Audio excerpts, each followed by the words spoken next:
Hey everybody, it's Val from Autistic Interpretations. I'm Jess's mom, and I'm here to answer some questions. So this is another Q&A.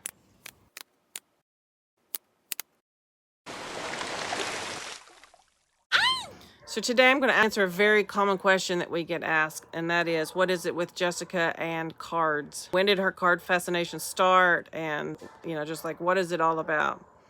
I don't remember exactly when the card thing started, but it didn't start like this. I think she started playing cards when she would visit with her granny and her aunt. Also, sometime around that same time, and I think this was maybe when she was in high school, she had peer facilitators that came into the classroom, and they came into the classroom for leisure time, and they worked on leisure skills. And one of the leisure skills they did was playing with cards. And Jessica doesn't play very many real games. She can sort of play Uno. She can play, I don't know if it's Old Maid or Go Fish. She's played it with Nani and Granddad a lot. I can't remember.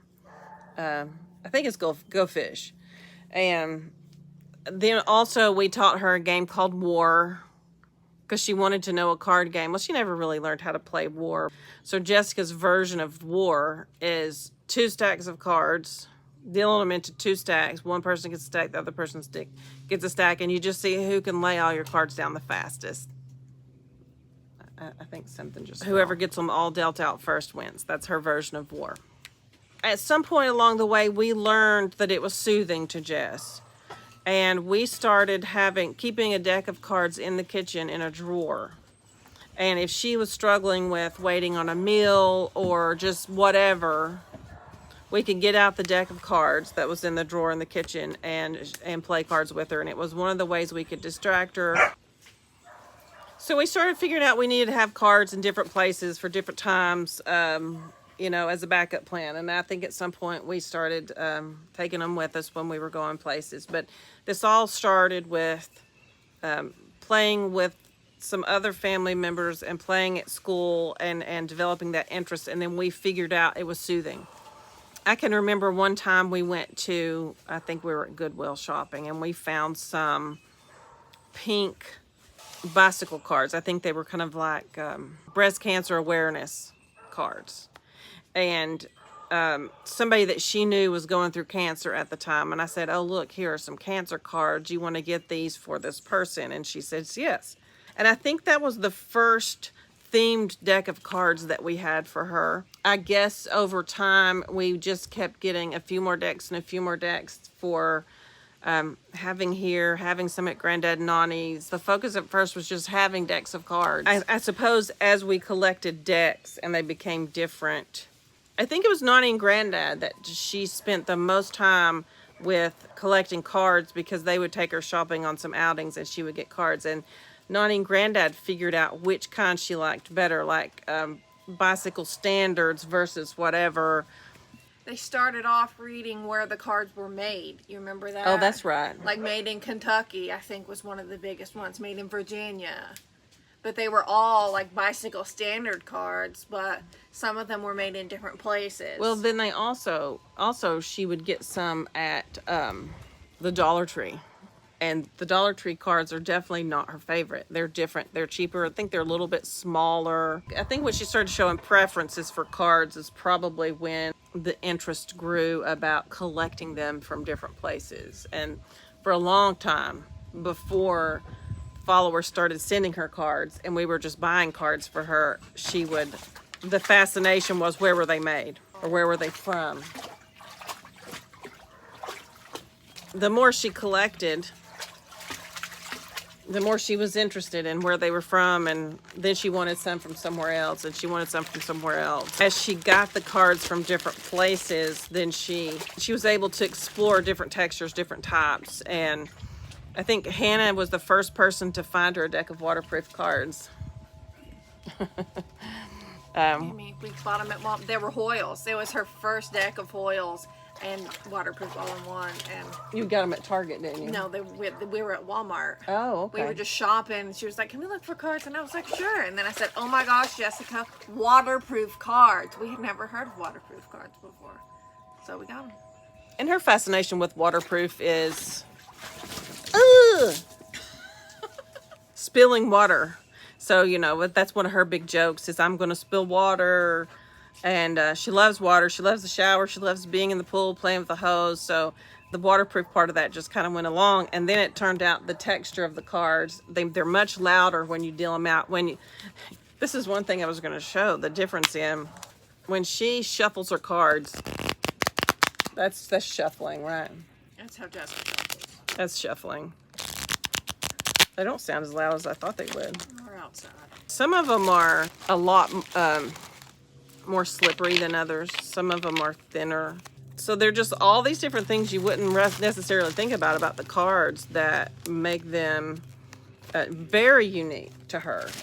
Not just where they're from or what color they are, but how they're made, what they're made of, and how they sound and how they feel when she taps them on her nose. So we never started off to collect cards. It was just accidental. She's collected most of the United States now. She has cards from other countries, and she does care about that. I mean, the geography of it is fascinating to her, too. I think the main reason she does the activity, first of all, she doesn't have that many activities that she does. You know, she likes to play games occasionally. She likes to listen to her music, but going through her cards is interesting to her. She'll go through a specific drawer. Like last night when I helped her clean up, she had almost all of her gold and silver cards out on her bed. She lays them out and kind of flat and sort of organized. And then she has a few black decks mixed in because they're also silver. Some of them are silver on one side. And other days, she'll pull out a different drawer and go through them, and it might be the drawer that's got cards from the different states, or it might be the ones we call special cards that are Jess cards or Zoe cards or Granny cards or whatever that don't fall into a certain other category. And she goes through and she can tell what a lot of them are, but not all of them by sight.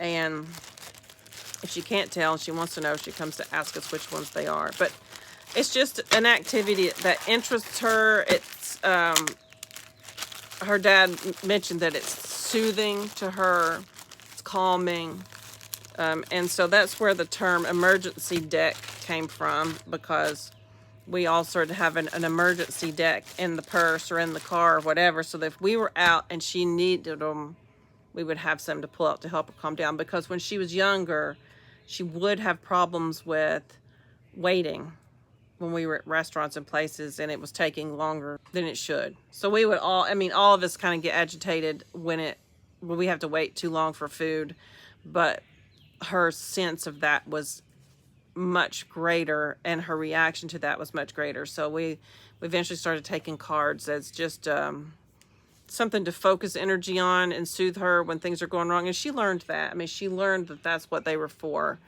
when we took them places. So now she called Zoe her emergency pack, I think, her emergency deck of dog, because that's going to be her soothing thing when we lose Abby. So anyway, I hope this has answered a lot of questions about her cards. I'm sure that there are more. I'm happy to answer them. If you do have more questions, please put them in the comments below. We'll either answer them in the comments or we'll collect them and do another Q&A about her cards.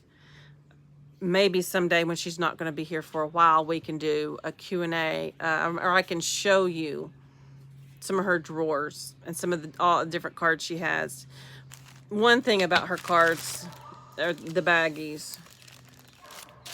So we have people that have sent us plastic cases. They're not quite like the Hoyle case, but they're similar. Jessica's not, I don't know why, but the Hoyle cases are acceptable. She will leave the Hoyles in their case. I think she can manage them somehow. But the other cases she's not interested in. And the cases that the cards come in, for the most part, are too difficult for her to take out and put back in the box. So baggies work for her. It's her system that works. She likes the Ziploc bags that snap like this more than the ones that zip. So this is just her preference. This is how she likes it, and that's what works. Okay, y'all. Let me know if you have any questions. Thanks for watching. If you liked the video, if it helped you out, give it a thumbs up. And if you haven't subscribed to our channel and you like our content and find it informative, subscribe. That helps us out. Y'all have a good day. Thanks.